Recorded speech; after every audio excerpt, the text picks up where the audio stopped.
И здравейте хора, днес ще разгледаме Кинси Жилет, новата им самобръсначка. Тя отмина малко времето и модата, но нали. Самобръсначката е с 3 модула, метална, кутията е доста лъскава, така както я виждате. Тук си имаме подписче, отзад ще спра, който иска може да си спре, да си прочете, състави и друго. Няма описание на български, доколкото гледам, или отдолу има нещо. Но както и да е, ще го отвориме и ще я разгледаме. Приготвил съм и старата Кинси Жилет. Нали, то е доста старичка, защото не е само тази, която имам в колекцията. Идва доста интересно опаковано. Така, това ще го оставим настрани.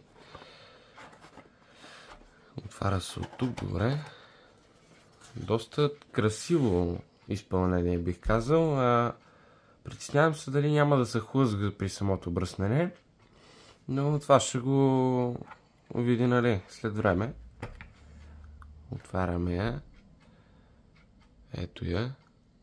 Кинси Жилет.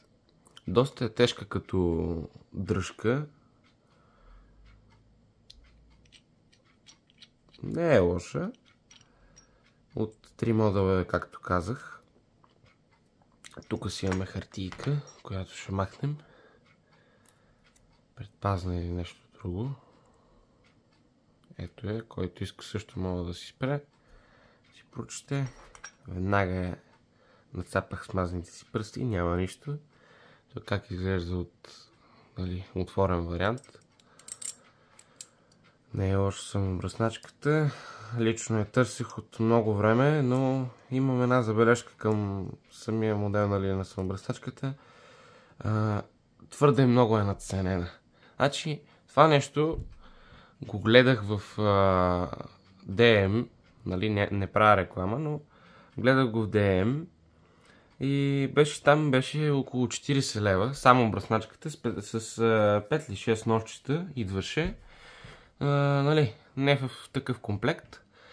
И съответно аз търсех такъв комплект, защото ми е най-изгодно на мене. Знаех къде има, но проблема е, че нямам такъв комплект. Имаше в Велинград в един магазин, преди време бях виждал. И се зачудих, нали, други магазини как ще отидах. В други магазини беше още по-скъпо, същата самобръсначка.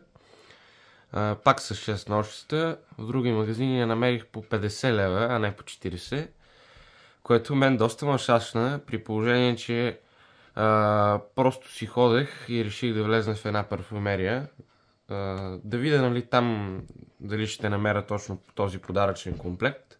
Защото аз държах, нали, да е този комплект с крема за бръскане. И там, приятели, даже тук на кутията си го пише, там я намерих за 15,90, не, 15,50 я намерих, което ме навежда на мисълта, че те за да я продават на 50, на колко трябва да я купуват? Тук, щом съм я купил за 15, те трябва да имат поне някаква печалба от нея, кажи го да са я купили на 10, а производителя за колко ще я произвежда. В смисъл, че самата самобръсначка е твърде надценена в магазините, защото не знам колко им върват цената, нали, като от производител да си я купиш. Тази лично е производство Китай. Просто няма как на 3 различни места да са такива цените и най-накрая да я намеря за 15. Това е подигравка направо. Но както и да е, намерих я, взех си я. От доста време я търсих колекцията си. Ето как изглежда новата. Сега ще извада и старата, понеже аз имам и старата на Кинси Жилет. Тя е стара. Значи тя трябва да се пада или от 51 или от 63-та година. Демек, мисля, че някъде е навършила 51 или 63 като години от първата, нали, произведена. Старата е с долно отваряне, няма махащи се елементи по нея. Опитвал съм се няколко пъти да я разглоба и не ми се получава. С кодове, с скотчето си вътре. Доста съм доволен от нея. Вярно служи. Мисля, че по-новата е доста по-тежка. Като самобръсначка определено. Тази е много по-тежка. Тя е по-голяма. Нали, доста по-голяма от старата. Но казват, поне от лично преди да я взема, да гледах ревюта, казват, че доста се хлъзга при бръснене, което на мен това не знам дали при мен ще го има това. Ще видим, ще споделя след време как съм усетил и така. Добре, ще оставим на страна за сега и ще преминем към кремът на жилет. Крем за бръснене трябва да е. Ето го как изглежда отпред. Пак си с подзлатено такова. Красиво за очите. 150 мл. Който иска може да си спре, да си преведе, да си чете. Аз няма да чета. Знам някои от основните съставки. Отваряме го. И момент само да видим. Мирише ми на цитрус на мене. Поне лично на мене ми мирише на цитрус. Така за крема. Значи кремът не ми допада като цяло и в сапуни, и в кремове. Не ми допада цитрусовия аромат. Не ми е приятен и затова го избягвам. Ще пробвам и крема, да. Ще го тествам и ако ми допадне ще го ползвам. Ако не, ще си стои на рафта с колекцията. На външен вид не е лош, обаче цитрусовия аромат не знам дали ще се допаднем с него, дали ще се случат нещата. Виждам му някои от съставките, но това е от кремчето. Оставим на страни и да вземем ножчицата, които са. Така, друго в кутията няма май. Това е всичко. Оставим на страни тогава. Да ги тръпнем по-надолу да са в кадър. 5 ножчета са тук. Стандартно. Кинси жилет. Ги отвориме. Така. Готово. Отваряме ги. Хайде, дай. Готово е. И да видим. Малко ми напомнят на бялата версия на жилет. След малко ще ви я покажа. Аз даже не ги различавам с нея. Сега ще ви взема с мен да ви я покажа. Между другото, това е колекцията. Тя е банята. Тук имаме Прорасо, Каро. Имаме Деним. Отгоре също имаме на Allspice ролки. Тук също има на Allspice някои неща. Но говорих за ножчетата, тези. Много са ми сходни с ето тези. На бялото жилет, на белия жилет. Сходни са ми и ще ги тествам. Пак ще се върнем към масата. Иначе това са и останалите самобръсначки и бръсначи, които притежавам. Някои от тях съм ги махнал от другите, защото просто ми заемат място. Пак сме тук. Това говорих за ножицата. Много си приличат. Не знам доколко ще са сходни, колко ще са остри и дали ще ми харесат. Дали ще са остри, дали ще са меки, вече това ще си го разбера по трудния начин. Нещо се заколачи отварянето тук. Или е първо това? Първо това е. Ето, отваряме го. Я да видим сега. Нощото е залепено. Много видиме. Значи, отзад си е нормално. Отпред си има подписа на Кинси жилет. Пише, нали, че от 1901. Това. Го дам да си го разгледате и вие. Не знам като острота колко ще е остро. Сега ще го пробваме на нещо. намерих една бележка от мен в станция. Така. Ще го пробваме. Само че ще го отделим. Такова нещо да стане.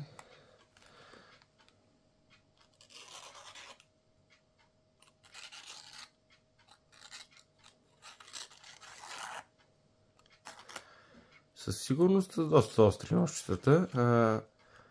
Така като го гледаме доста по-остро от това, от Астрата. И може би от бялата версия на жилетката ножчета, може би от нея ще е по-остро. Между другото, ако можете в коментарите ме поправете, защото не се сещам сега за името на точно ножчетата, които са бяли на жилет. Тотално съм им изключил името, мога да ме поправите в коментарите. Но изглеждат доста тези точно, мисля, че са по-остри от бялата версия. То с времето ще си покажете.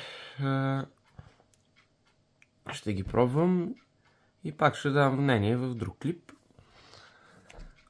Но за оценката ми за самата самобръсначка е твърде голямо надценяване.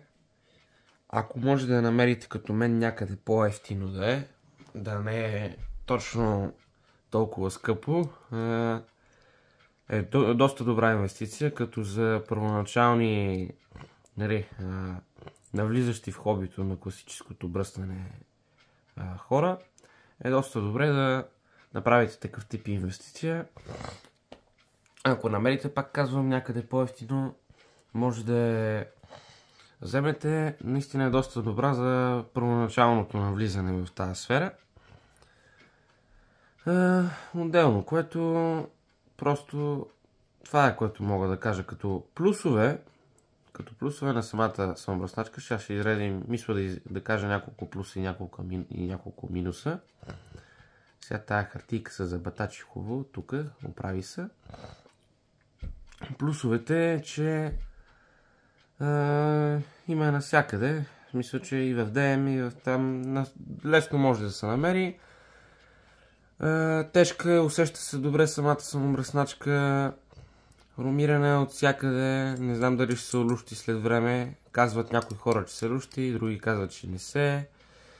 Казват също така, че се хлъзга при самото бръснене. Един от плюсовете е, че се намира навсякъде. Другото, което е, не мисля, че ще имате чак толкова голям проблем с лущене, поне от това, което виждам аз, не би трябвало да се олущи лесно. Друг от плюсовете за момента не мога да се сета. Идеален подарък, какво да ви кажа.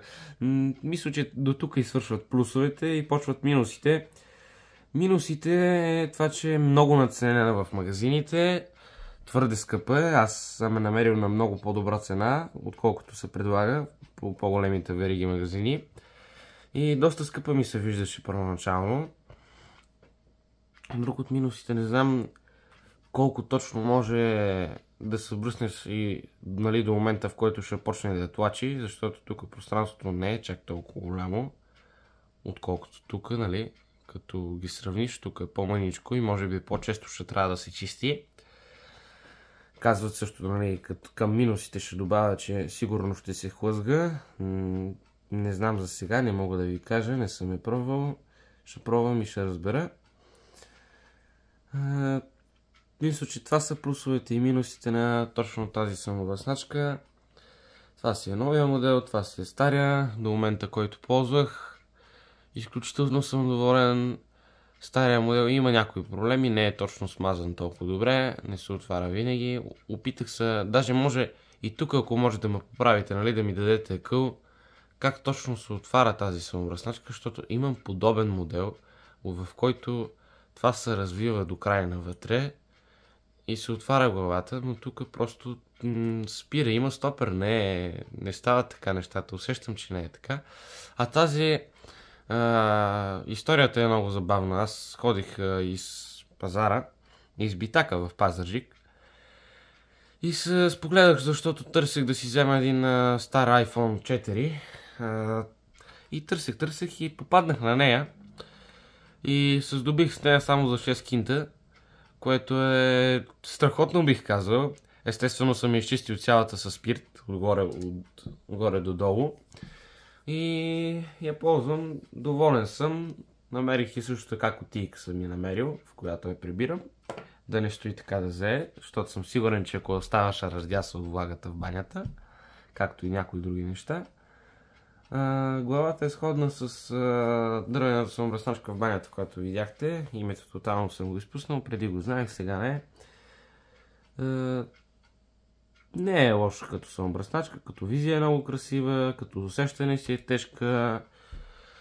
Точно на мястото си идва, само че ме притеснява, че по-често ще трябва да самия точно се затлачва, може би ще се хлъзга. И така, като ъгъл си е добре. Не изглежда лошо самобръсначката, е една от по-бюджетните, така да го кажем, самобръсначки, в които може да си вземете като начинаеш, да се опитате, нали, да си влезнете в хобито, да си направите кефа, да не давате луди пари, защото има го и този момент, че дори да искате да се занимавате, нали, с класическо бръстене, не ви се дават толкова големи пари, нали, за някои по-хубави и нормални самобръсначки, които са на, мога да кажа, доста високо ниво. И като цена, и като ниво, качество, нали.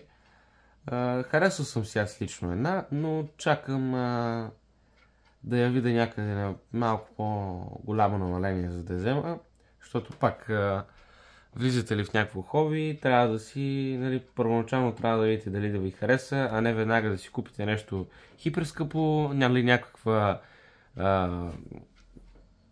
четка, дали ще е от свински косъм, дали ще е от язовец, нали, има си различни видови четки. Има и такива хора, да купуват всичко най-скъпо, не им харесва и после го зарязват. Има и точно обратното. Но това е от мен за сега. Представих ви една самобръсначка, бюджетна, нормална, идеална за започване в хобито. И това е, приятели. Довиждане и до следващия клип.